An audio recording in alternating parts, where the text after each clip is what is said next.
ഒരു ബോട്ടോ ആയിട്ടാണ് വന്നിരിക്കുന്നത്. ബോട്ടത്തിന്റെ എൻഡ് നോക്കി നിങ്ങൾ താഴെ വരുമ്പോൾ നല്ല വർക്ക് കൊടുത്തിട്ട് സൂപ്പർ ആക്കിയിട്ടുണ്ട്. നിങ്ങളുടെ കയ്യിലുള്ള ഏതെങ്കിലും ഒരു പാർട്ടി വെയർ ചുരിദാറോ അല്ലാതുള്ള ഇതുപോലത്തെ ഞാൻ ഇട്ടിരിക്കുന്ന പോലത്തെ ഹാൻഡ് വർക്കിന്റെ ചുരിദാറോ ഒക്കെ എല്ലാത്തിനെയും കൂടി ഇടാൻ പറ്റുന്ന ഒറ്റ കളർ മാത്രമേ ഉള്ളൂ കേട്ടോ.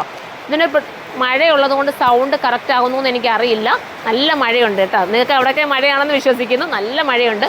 അപ്പം ബോട്ടത്തിന്റെ എൻഡ് വരുന്നത് ഈ രീതിയിൽ, പ്രത്യേകിച്ചൊന്നും പറയേണ്ട. താഴെ വന്നിട്ട് ഒരു സ്ലിറ്റ് ഉണ്ട്. പിന്നെ ഫ്രണ്ടിൽ ഇതുപോലത്തെ പടിയാണ്. ബാക്കിൽ നല്ല എലാസ്റ്റിക്, സൈഡിൽ സിബുണ്ട്, അതുപോലെ തന്നെ ഹുക്കുണ്ട്. പക്ക ഫിനിഷിംഗ് ആയിരിക്കും. പക്കാന്ന് വെച്ചാൽ പക്ക ഫിനിഷിങ്. ധൈര്യപൂർവ്വം പർച്ചേസ് ചെയ്തോ, ഒരു കുഴപ്പം ഉണ്ടാവില്ല. കണ്ടോ, ബോട്ടം നല്ല രസമായിരിക്കും നിങ്ങൾ വെയർ ചെയ്യുമ്പോൾ. എല്ലാത്തിൻ്റെയും കൂടെ നിങ്ങൾക്ക് ഇടാൻ പറ്റുന്ന ബോട്ടമാണ്. ഒറ്റ കളർ മാത്രമേ ഉള്ളൂ. ഈ ഒരു ചിക്കു ഷെയ്ഡാണ്. ഇതിനെല്ലാം എല്ലാ സൈസും ഉണ്ട് കേട്ടോ. സ്മാൾ തൊട്ടിട്ട് ബിഗ് സൈസ് വരെ ഉണ്ട്. 4XL 4 വരെ പോകുന്നുണ്ട്. 4 5 വരെ ഒക്കെ പോകുന്നുണ്ടെന്ന് തോന്നുന്നു. നിങ്ങൾ സൈറ്റിൽ സെർച്ച് ചെയ്യുക. ഇതിൻ്റെ പ്രൈസ് വരുന്നത് വെറും 599 മാത്രമേ ഉള്ളൂ. അപ്പം നമുക്ക് അടുത്ത വീഡിയോയിലൂടെ കാണാം. ബൈ.